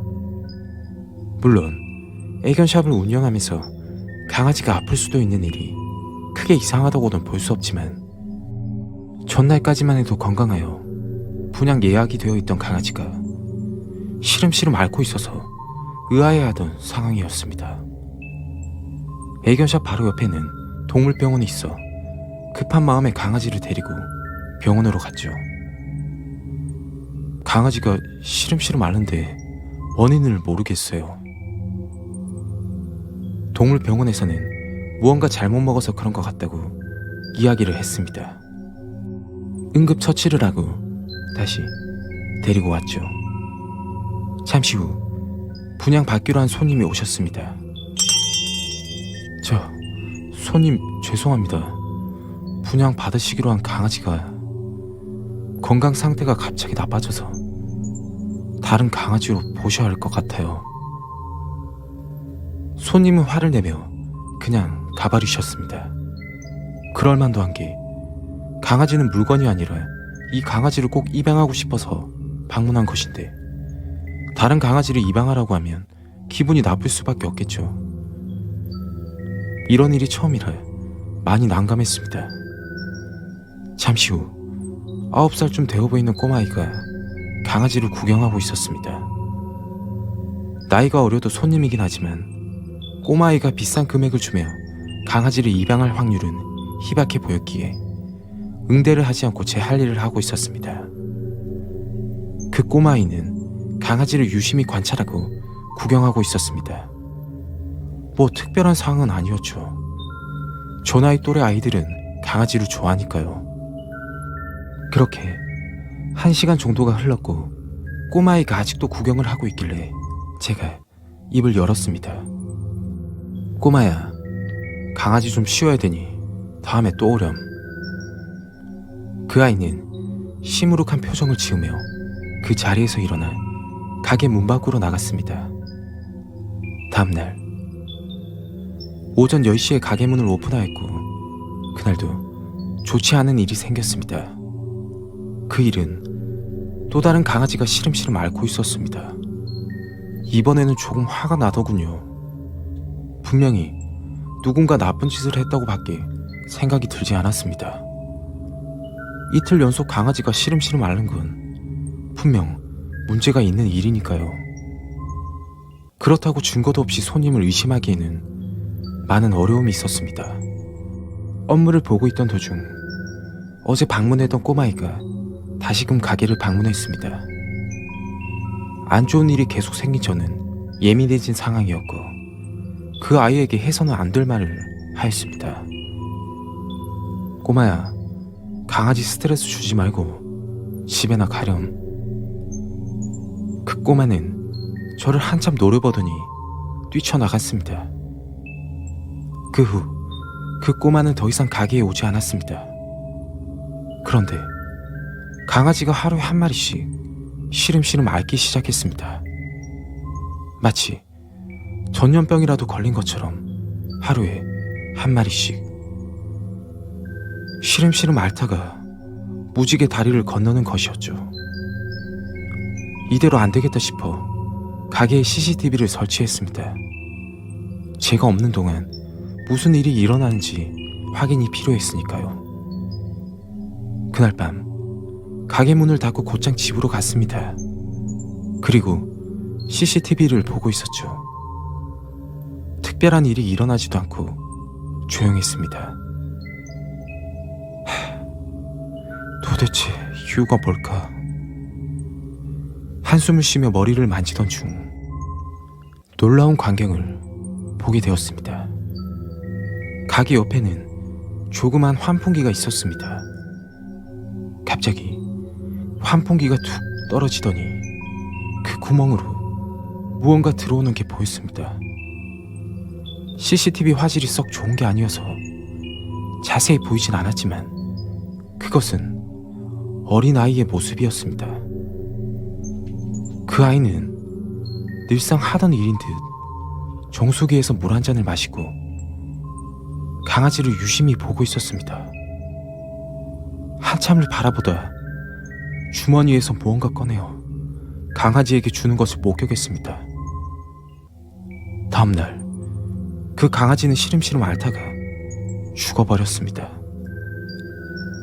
원인을 파악한 저는 그날 밤 가게 문을 닫는 척하면서 가게 안에 몰래 숨어 있었죠. 그 아이를 꼭 잡기 위해서 말입니다. 새벽 1시쯤 환풍기에서 이상한 소리가 났습니다. 저는 숨죽이며 그 아이가 들어오는 것을 기다렸습니다. 작은 구멍으로 그 아이가 천천히 들어오고 있는데 그 모습은 마치 뱀이 기어오는 듯한 섬뜩한 모습이었습니다. 그 형체도 많이 이상했습니다.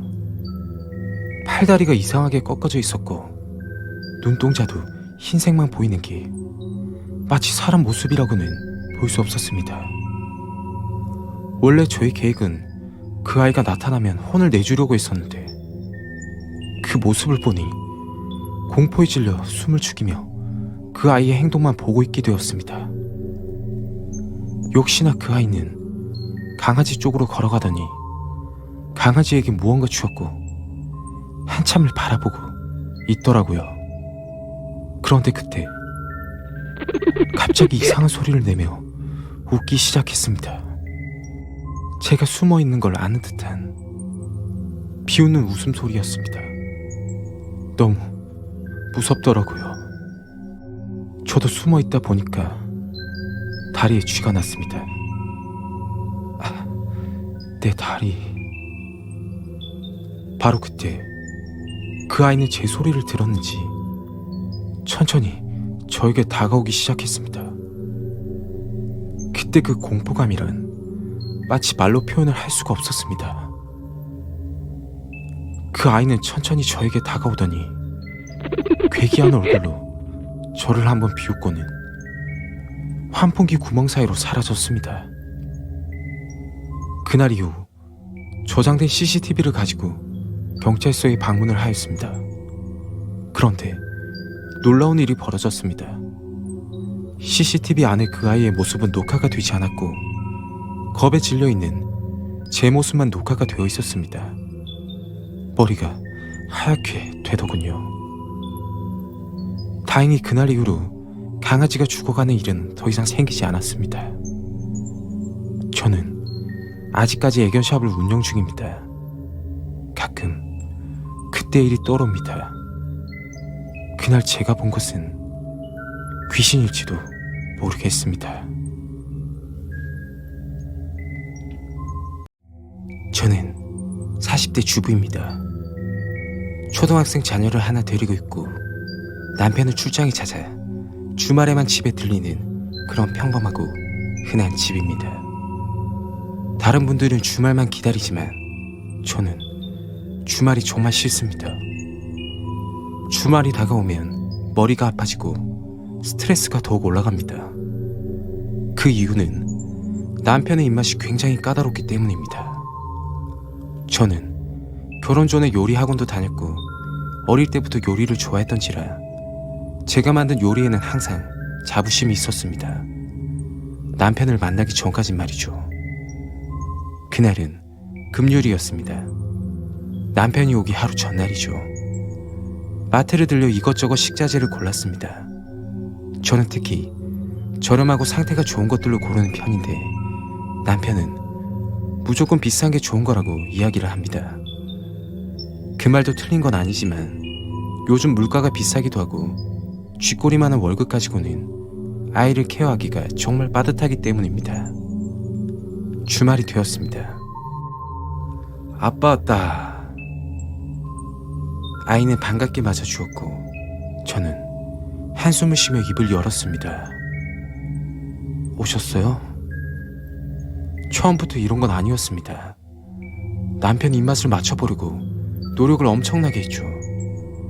아무리 노력을 해도 늘어나는 건 남편의 잔소리뿐이었습니다. 그날은 남편의 손에 무언가 들려 있었습니다. 검은 봉지에 묵직한 그것. 남편이 가져온 그것은 돼지 껍데기였습니다. 조금 황당했습니다. 밥을 다 차려놓은 건 둘째치고 돼지 고기도 아닌 껍데기를 사오다니. 그때서야 남편이 입을 열었습니다. 아, 요 앞에 식육점이 오픈했길래 지나가는데 서비스로 주더라고. 평소에 돈을 잘 안 쓰던 사람이라 역시나 했죠. 그날 가족들은 집에서 돼지 껍데기를 구워 먹었습니다. 입맛 까다로운 남편이 정말 잘 먹더라고요. 아이도 맛있다며 칭찬을 하고 저는 그다지 먹고 싶지 않았지만 가져온 성의를 봐서 한 입 먹게 되었습니다. 그런데 정말 맛이 기가 막히더군요. 남편에게 식육점 위치를 물어보고 다음날 그 가게에 방문을 하였습니다. 네, 어서 오세요. 제 남편이 어제 돼지 껍데기를 서비스로 받았다는데 그것 좀 주세요. 아, 손님 죄송하지만 껍데기는 어제 다 팔렸어요. 다음 주까지는 기다리셔야 할 것 같네요. 아쉬움을 뒤로하고 집으로 왔습니다. 아마도 그날부터 제가 이상해진 것 같았습니다. 식욕도 없고 의욕도 없고 제 머릿속에는 그날 남편이 가져온 돼지 껍데기, 온통 그 생각이 맴돌았습니다. 시간이 흘러 다시 그 식육점에 찾아갔습니다. 다행히 그날은 돼지 껍데기를 사올 수 있었습니다. 언제 떨어질지 모르니 엄청난 양을 사오게 되었죠. 그렇게 저와 가족들은 매일 그것만 먹어도 될 정도로 중독이 되었습니다. 한 달이 지나 저는 그 식육점의 단골이 되었고 주인과 농담까지 하게 되는 그런 사이가 되었습니다. 혹시 돼지 껍데기 맛있는 비결이 있을까요? 비결이요? 있긴 있죠. 영업 비밀입니다. 그렇게 그날도 돼지 껍데기를 사오게 되었습니다. 그런데 다음날 아파트에서 이상한 소문이 돌기 시작했습니다. 그것은 바로 초등학교에서 하교하는 아이들이 실종이 된다는 소문이었습니다. 저도 아이가 걱정이 되어 학교 마치면 곧장 집으로 오라고 신신당부를 하였습니다. 그날 저녁 평소와 마찬가지로 껍데기를 굽고 있었습니다. 그런데 그날따라 아이의 귀가가 늦는 것이었습니다. 평소 같으면 하교를 하고 학원을 곧장 가 마치면 6시쯤에 집에 와야 정상적일 텐데 그날은 7시가 넘어가는데 아직까지 집에 오지 않았습니다. 저는 걱정이 되어 전화를 걸었습니다. 휴대폰이 꺼져 있었고 불길한 예감이 들기 시작하였습니다. 경찰서에 곧장 달려가 실종 신고를 하였습니다. 경찰관은 집에 가서 기다리고 있으라는 말밖에 하지 않았습니다. 남편에게 연락을 했고 남편도 곧장 집으로 와 아이를 찾기 시작했습니다. 그렇게 일주일이 흘렀습니다. 결국 아이는 집에 돌아오지 않았습니다. 남편과 저는 절망에 빠져 하루하루 괴로웠습니다. 눈을 감고 있어도 아이 생각이 잠이 들지 못했죠. 경찰서에서도 조사 중이라고만 하고 별다른 진전이 없었습니다. 한 달이 흘러 제 딸아이의 소식을 접하게 되었습니다. 제 딸아이는 시신으로 발견되었습니다. 범인은 제가 아는 사람이었고 아주 가까운 위치에 있는 사람이었습니다. 그 사람은 바로 식육점 가게 주인이었습니다. 식육점 주인은 초등학생 아이들만 노려 범행을 저질렀다고 합니다. 범행 이유를 알고 나서 충격을 금치 못했습니다. 그 사람은 아이들의 피부 껍데기를 벗겨내어 돼지 껍데기인 것 마냥 판매를 하고 있었던 것이었죠. 제가 지금까지 그렇게 맛있게 먹었던 것은 사람 피부 껍데기였겠죠.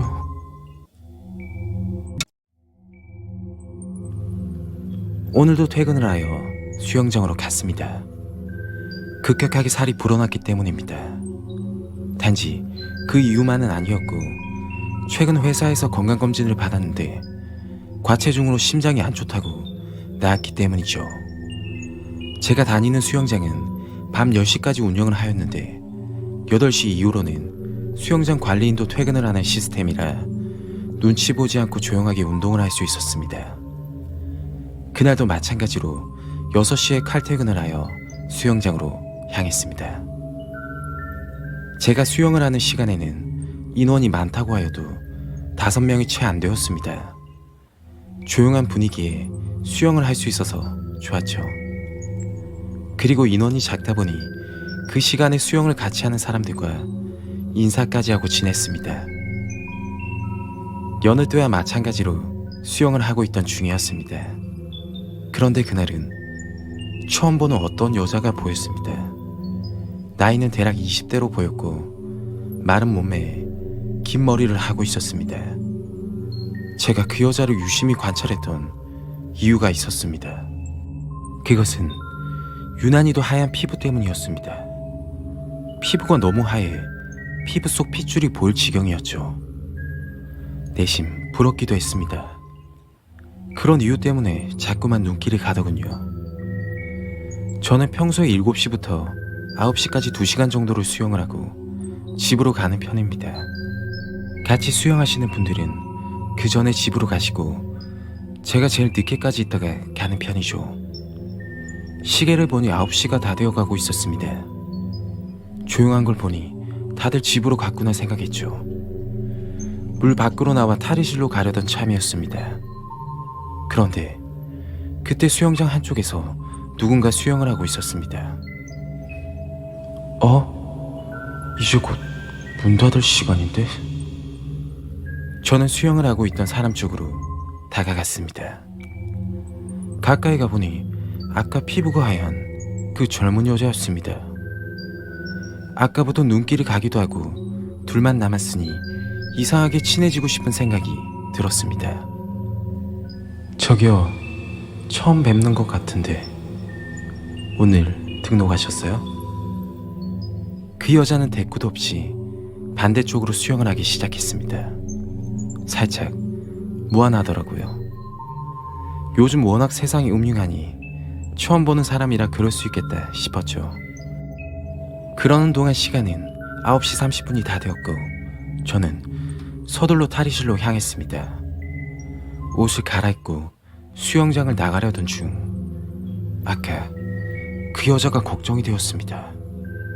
오지랖인지는 모르겠지만 수영장에 처음 온 것 같았고 마감 시간을 몰라서 남아있으면 어쩌지? 라는 생각이 들었죠. 그래서 발걸음을 돌려 수영장을 한번 보았습니다. 역시나 그 여자는 수영을 하고 있었고 저는 급하게 다가가 이야기를 했습니다. 저기요, 이 수영장 10시까지예요. 이번에도 묵묵부답이었습니다. 사람 말을 무시하는 것 같기도 하여 언뜻 기분이 좋지 않았습니다. 누가 시키진 않았지만 걱정이 되어 이야기를 해줬음에도 불구하고 대답은커녕 들은 채도 안 하는 것이 괜한 걱정을 했나 싶기도 했습니다.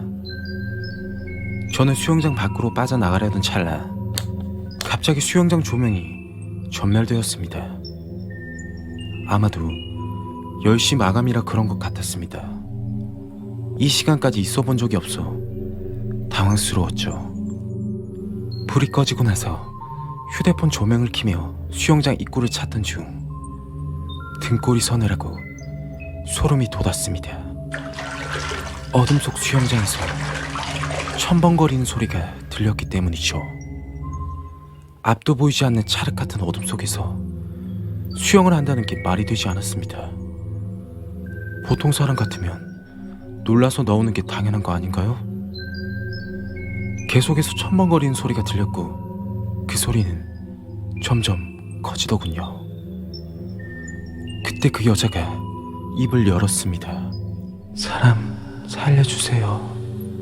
휴대폰을 비추어 보니 첨벙거리는 소리는 수영을 하는 소리가 아닌 물에 빠져 허우적대는 소리였습니다. 무슨 자신감인지 어둠 속에서 물로 뛰어들었습니다. 그 여자를 구해야겠다는 생각밖에 들지 않았죠. 막상 물속에 뛰어들어가니 너무 어두운 탓이라 한치 앞도 보이질 않았습니다. 잠시 후 첨벙거리는 소리가 들리지 않았습니다. 저는 그 여자가 잘못된 것 같아 더더욱 불안했죠. 괜찮아요? 어디쯤이에요? 여기에요. 살려주세요. 분명 근처에 있는 것 같긴 한데 도통 찾을 수가 없었습니다. 어디쯤이세요? 어두워서 잘 안 보이네요. 여기에요. 이쪽이요. 이리저리 방향을 찾으며 소리가 나는 쪽으로 수영을 하며 갔습니다. 바로 그때 이쪽이요. 살려달라고 하는 목소리에서 점점 웃음을 참고 있는 듯한 목소리로 변하는 것이었죠. 그때 그 오싹함은 이루 말할 수 없었습니다. 뭔가 잘못되었다고 생각이 들었습니다. 저는 수영장을 빠져나가기 위해 반대 방향으로 급하게 수영을 했습니다. 어디 가세요? 이쪽이에요. 웃음을 참으며 이야기를 하는 그 여자. 분명히 무언가 홀렸다고 생각이 들어 필사적으로 나가려고 했으나 누군가 내 다리를 끌어당기고 있는 것 같았습니다. 아무리 수영을 해도 그 자리에 맴도는 것 같은 느낌이었죠. 그때 조명이 켜지며 관리인 아저씨 목소리가 들렸습니다. 아가씨 여기서 뭐해요? 10시 되면 불 끄고 문 닫는데 혹시 몰라서 와봤더니 빨리 나오세요. 급하게 수영을 하여 수영장 밖으로 나왔습니다. 그리고 수영장을 한번 보았죠. 수영장에는 아무도 없었습니다. 그리고 더 소름 돋는 것은 조금만 더 앞으로 갔다면 상급자 코스로 넘어가는 구간이라 큰일 날 뻔 했다는 것이죠. 그날 이후 수영장을 가지 못하게 되었습니다. 그때 제가 본 그 여자는 무엇이었을까요?